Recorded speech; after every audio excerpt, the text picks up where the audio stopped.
Do you know how to safeguard the most important part of your body, the brain? There is a section of the brain that is identified as the center for worship. You will see why the battle of good versus evil takes place in this area of your brain. There are biblical warnings and scientific ways to protect this vital decision-making center. I'm going to share them with you today.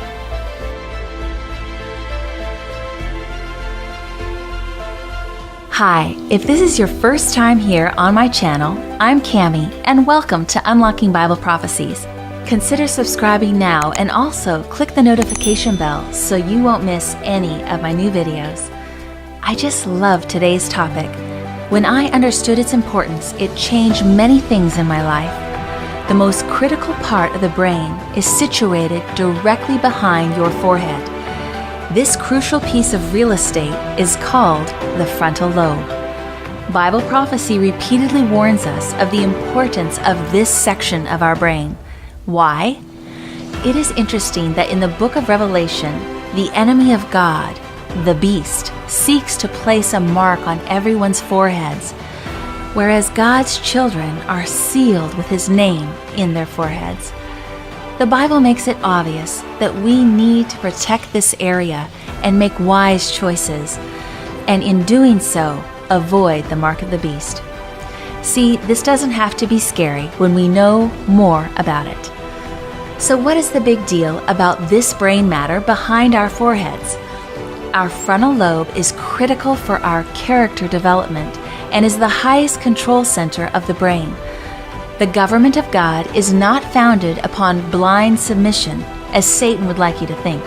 No, God gave us free will and appeals to our intellect. In Isaiah 1:18, he says to us, "Come now and let us reason together." The frontal lobe region is responsible for moral reasoning, critical and creative thinking, planning for the future, decision-making, impulse control, and the will. Essentially, the frontal lobe houses our very character. It's who we are. Science began to first understand the importance of the frontal lobe with the life events of Phineas Gage. In 1848, he was a hard-working foreman of a railroad crew and was well liked by his coworkers and neighbors. Phineas held close his religious values and taught a weekly Sunday school class. But then came that fateful day of September 13. Phineas left his home that morning as a faithful husband, a dutiful father, never to return the same. What happened that day at work changed him forever. He was in charge of blasting away portions of the Vermont mountains with explosive gunpowder.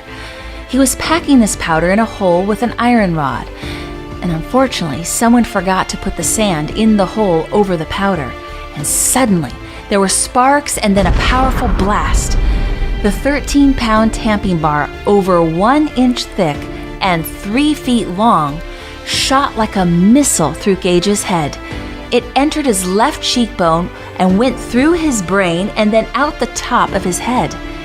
Amazingly, he survived, and within minutes was walking around.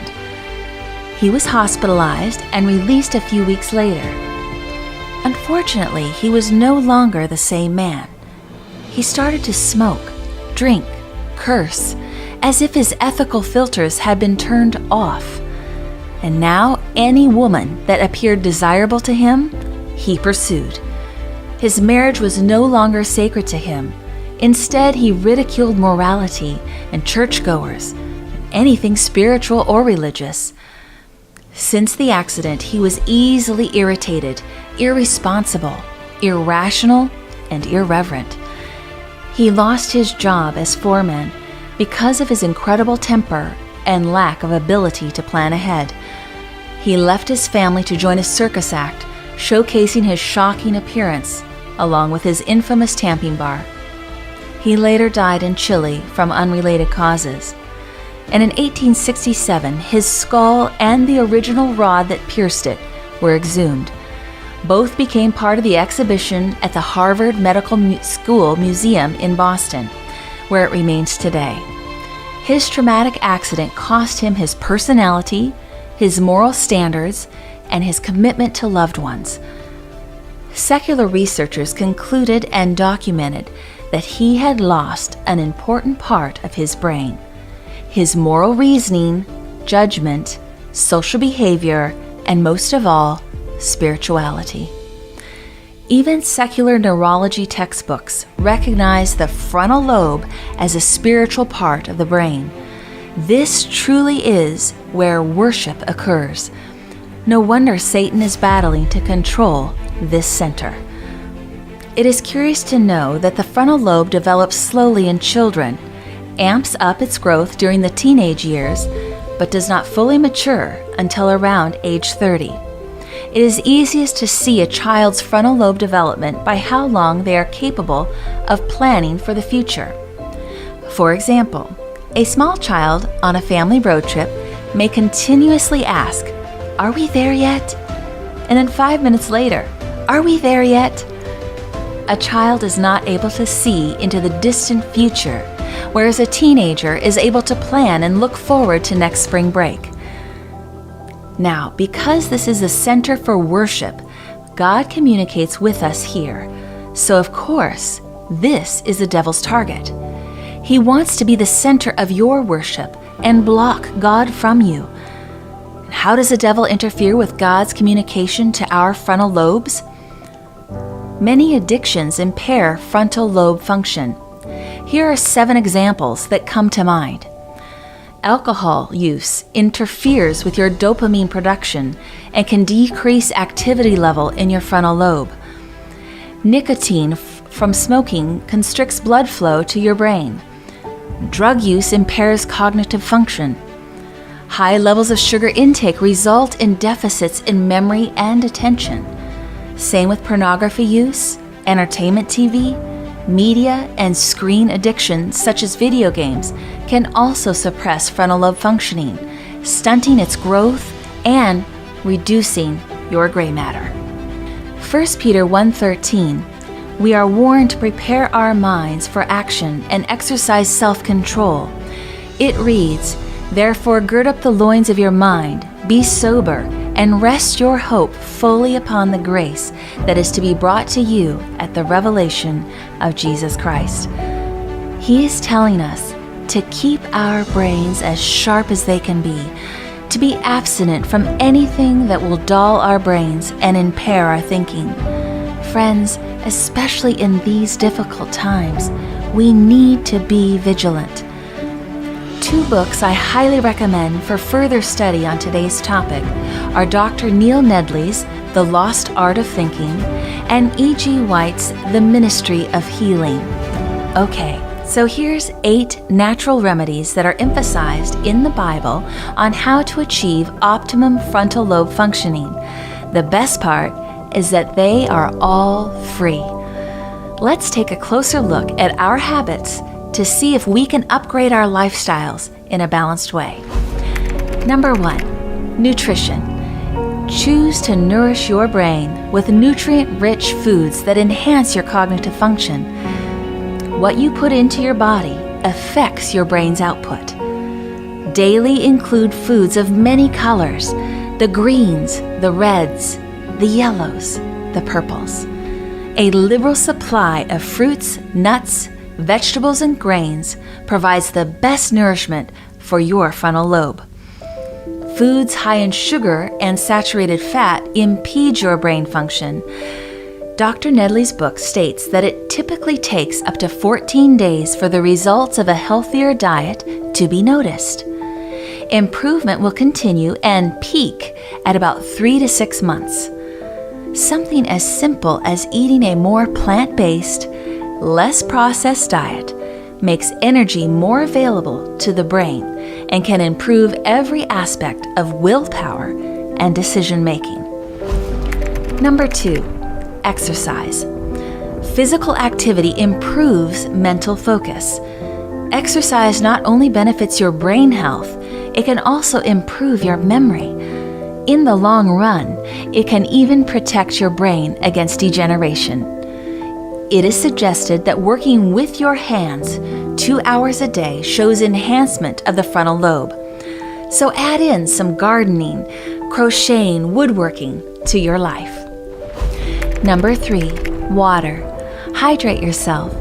The use of water is therapeutic to your body. Drinking enough fresh water every day is an effective way to improve your thinking ability. Now, how do you calculate how much water your body specifically needs? Simple guideline is to take your weight in pounds, divide it in half, and that's how many ounces of water you should drink each day. So let's say you are 200 pounds. Half of that is 100. So 100 ounces, or 12.5 cups of water, will improve your endurance, energy, and ability to think with clarity and precision. Number 4, sunshine. Getting enough sunlight is good for your brain. Higher levels of vitamin D will allow you to perform better and can even slow down aging. Dr. Nedley shares that bright light therapy plays an important role in brain function, from alleviating symptoms of depression to balancing circadian rhythms. And in order to achieve peak mental performance, we really need to be exposed to daylight for at least 30 minutes a day. Our brains can't make enough serotonin without bright light, and we need that light through the eyes as well as our skin. Number 5, temperance. Now, what does this word mean? It is abstaining from the harmful and using the healthful in moderation. Aristotle's famous words regarding temperance, quote, "For both excessive and insufficient exercise destroy one's strength, and both eating and drinking too much or too little destroy health, whereas the right quantity produces, increases, and preserves it." In other words, balance is key, friends. Number 6, air. Supply your brain with good oxygen. We need good air cycling through our homes and offices. Deep breathing is also important. Dr. Nedley states fresh air actually vitalizes the blood. It relaxes the mind, kills germs, helps clean the lungs, and boosts the immune system. And number 7, rest. Adequate sleep is required to consolidate memory and learning. If you don't get enough sleep, your gray matter volume in your frontal lobe actually begins to decrease. Sleep deprivation is a major factor in poor decision making and decreased mood. In short, if you don't get enough sleep, you'll have less brain in your head. And if you're wondering how much sleep is enough, Dr. Nedley says that while the average individual needs 7 or 8 hours of sleep per night, some need as many as 9 hours of sleep. Number 8, lastly, and most importantly, trust in God. This is the key to a longer, happier life. You want to live 7 years longer? Well, according to Reader's Digest, they reported in a nationwide study of 21,000 people that those who prayed and attended religious services more than once a week had a 7-year longer life expectancy than those who never attended services at all. National Geographic magazine in November 2005 reported that Seventh-day Adventists in Loma Linda, California have been scientifically documented as the longest living group in the United States. Their unique longevity has been attributed to 2 principal causes. First, most Adventists eat a plant-based vegetarian diet as outlined in Genesis 1:29. And surprisingly, the second main cause given for their longevity and health was their regular practice of rest, worship, and fellowship every 7th day, which is also found in Genesis 2, verses 2 and 3.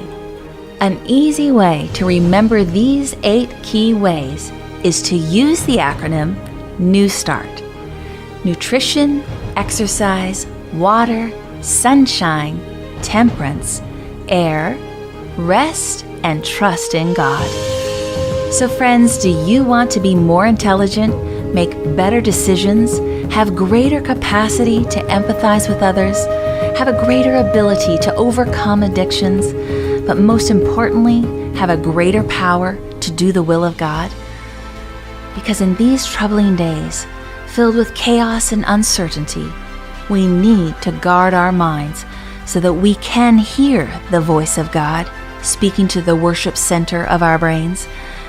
God is guiding us to follow His truth to keep us safe from accepting the mark of the beast. And I will be addressing the mark of the beast from the Bible in a future presentation. Let's remember that Satan's attack is on the mind, because as we have seen, it is where we worship our God. Are you concerned that you need to enhance your frontal lobe? Let me leave you with this thought by Richard Bach. Quote, "A tiny change today brings a dramatically different tomorrow." Friend, which one of these 8 brain optimizers are you going to put into practice this week? Share it with me in the comments below. And if you found this information helpful, consider liking this video. Please be sure to subscribe and watch last week's video where I show you how to trust God in the middle of chaos. Friend, choose God's way. Till next time.